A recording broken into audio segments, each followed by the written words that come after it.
മലപ്പുറം ചാലിയാറിൽ നെല്ലിന് അപൂർവ രോഗം. നെൽപ്പാടങ്ങൾ കരിഞ്ഞുണങ്ങി കർഷകർ വലിയ ദുരിതത്തിലായിരിക്കുകയാണ്. കാട്ടുപന്നിയുടെ ശല്യവും കർഷകർക്ക് അവിടെ പ്രതിസന്ധിയാകുന്നുണ്ട്.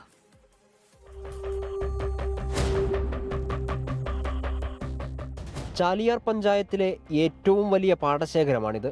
സ്വന്തവും പാട്ടത്തിലെടുത്തതുമായ സ്ഥലത്തായി 35ഓളം പരമ്പരാഗത നെൽകർഷകരാണ് കൃഷി ചെയ്യുന്നത്.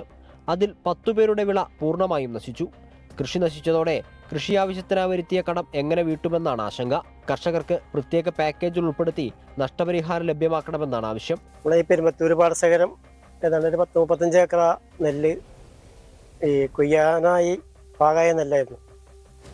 അപ്പോൾ പെട്ടെന്നൊരു അസുഖം വന്നിട്ടേ ഈ ഒരു തുരുമ്പിച്ച മാതിരിയാണ് പോവുകയാണ്. കൊയ്യാൻ പാകായ നെല്ല്. ഇപ്പോൾ ഇന്ന് വിഷയം വരാമെന്ന് പറഞ്ഞതാണ്, മഴ കൊണ്ട് നിർത്തിവെച്ചതാണ്. ഈ പെരുമ്പത്തൂർ പാടശേഖരം മൊത്തം ഏതാണ്ട് ഒരു 8-10 ആളെ നെല്ല് ഏതാണ്ട് പരിപൂർണമായിട്ട് ഈ കേട് ബാധിച്ചിട്ടുണ്ട്. ബാക്കിയുള്ള നെല്ലിനൊക്കെ സാരമായി ബാധിച്ചിട്ടുണ്ട്. 10-35 കർഷകരുണ്ട് ഈ പെരുമ്പത്തൂർ പാടശേഖരത്തിൽ.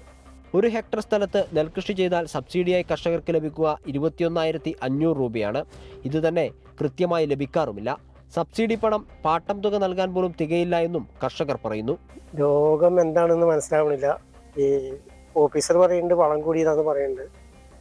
പിന്നെ എന്തോ ഒരു കീടബാധയാണ്. കതിര് നിറന്ന് അരി ഇങ്ങനെ പാകാകുന്ന സമയത്താണ് ഇപ്പോൾ ഈ കേട് വന്നിട്ടുള്ളത്. ഇതുവരെ അവർ കുഴപ്പമുണ്ടായില്ല. ഒരു ഭാഗത്ത് നെല്ല് കരിഞ്ഞുണങ്ങുമ്പോൾ മറുഭാഗത്ത് അവശേഷിക്കുന്ന കൃഷി കാട്ടുപന്നികളും നശിപ്പിക്കുകയാണ്. 24 മലപ്പുറം. ലോകത്തെവിടെയായാലും ഏത് സമയത്തും 24 വാർത്തകളും ഓഗ്മെന്റഡ് റിയാലിറ്റി പാക്കേജുകളും എക്സ്പ്ലെയിനറുകളും വിശദമായി കാണാൻ ഞങ്ങളുടെ യൂട്യൂബ് ചാനൽ നിങ്ങൾക്ക് സബ്സ്ക്രൈബ് ചെയ്യാം.